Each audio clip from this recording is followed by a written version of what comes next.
തോബിത്ത് 8-ാം അധ്യായം. വിവാഹരാത്രി. ഭക്ഷണത്തിനു ശേഷം തോബിയാസിനെ അവർ സാറായുടെ അടുത്തേക്ക് നയിച്ചു.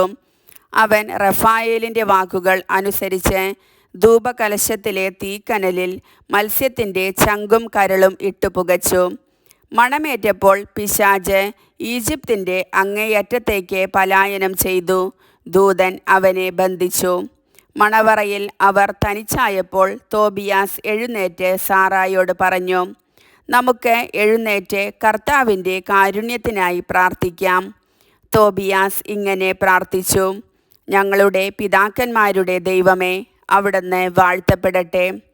അവിടുത്തെ വിശുദ്ധവും മഹനീയവുമായ നാമം എന്നെന്നും വാഴ്ത്തപ്പെടട്ടെ.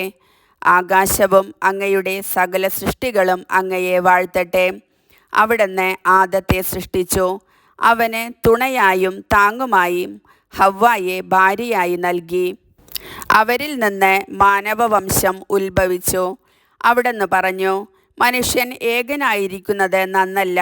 അവനു വേണ്ടി അവനെപ്പോലുള്ള ഒരു തുണയെ നമുക്ക് സൃഷ്ടിക്കാം. കർത്താവെ, ഞാൻ ഇവളെ സ്വീകരിക്കുന്നത് ജഡികമായ അഭിലാഷത്താലല്ല, നിഷ്കളങ്കമായ പ്രേമത്താലാണ്.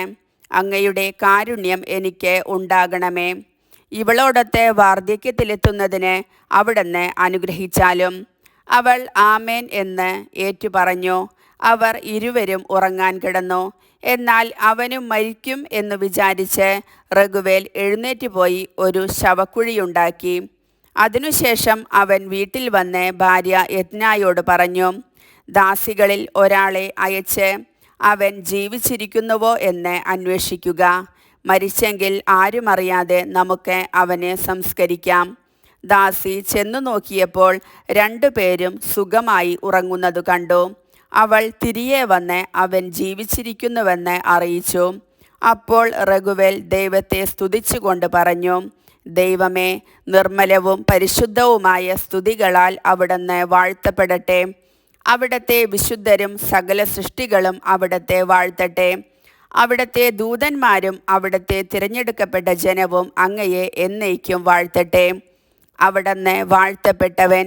എന്തെന്നാൽ അവിടുന്ന് എനിക്ക് സന്തോഷമേകി. ഞാൻ ശങ്കിച്ചതുപോലെ എനിക്ക് സംഭവിച്ചില്ല. അവിടുത്തെ അനന്തകാരുണ്യത്തിന് അനുസൃതമായി അവിടുന്ന് ഞങ്ങളോട് വർത്തിച്ചു. അവിടുന്ന് വാഴ്ത്തപ്പെട്ടവൻ. ഏകസന്താനങ്ങളായ ആ 2 പേരിലും അവിടുന്ന് കരുണ വർഷിച്ചിരിക്കുന്നു. കർത്താവെ, അവരിൽ കനിയണമേ. ആരോഗ്യവും സന്തോഷവും കൃപയും നൽകി അവരുടെ ജീവിതത്തെ ധന്യമാക്കണമേ.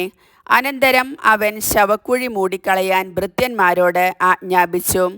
14 ദിവസം നീണ്ടുനിന്ന വിവാഹവിരുന്ന് അവൻ നടത്തി.